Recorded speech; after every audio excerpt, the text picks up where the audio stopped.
Hello, magandang araw. To this video ay share ko sa inyo kung paano lutuin yung tortang alamang. Ang ingredients ay alamang, itlog at saka harina. Ang ginawa ko ay ginisa ko muna yung alamang sa sibuyas at saka bawang para hindi magasto sa mantika. Dahil base po sa mga una kong niluto, hinalo ko muna yung itlog at saka harina. Saka ko prinirito, ang gasto sa sa mantika. May nakapagpayo sa akin or nakapagsabi na makatipid daw sa mantika kapag igigisa mo na yung alamang sa sibuyas, bawang at sa mantika bago palamigin, saka ilagay yung harina at saka itlog. Hindi na ako naglagay ng magic sarap kasi nga bawal sa aking anak yung mga ganyang seasoning. Antayin nating maluto yung alamang bago palalamigin, saka ilagay yung itlog at saka harina. Yan, napapansin nyo, luto na yung alamang. Kailangan na nating switch off yung apoy para palamigin, saka ilagay yung mga ingredients. Antayin nating lumamig. Ayan na, nabaliktad ko na siya. Kulay brown na. Ito yung pinaghaluan ko.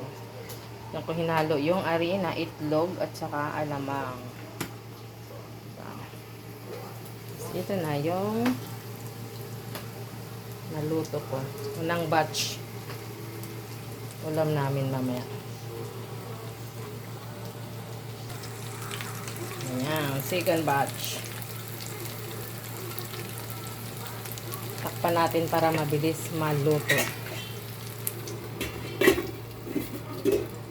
Super init. Yan na siya yung inahon ko doon sa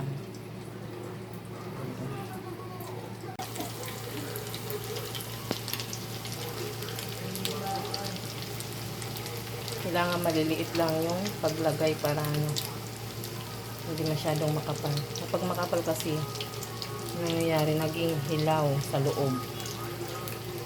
Yan ang aking naluto.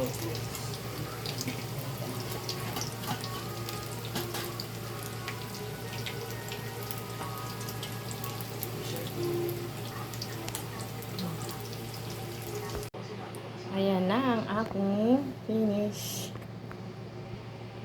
na niluto. Kalahating kilo siya ng alamang. Ang dami din. Ulam namin to hanggang bukas. So hanggang dito na lang ang aking video. Kita-kits tayo sa susunod kong mga video. Bye-bye!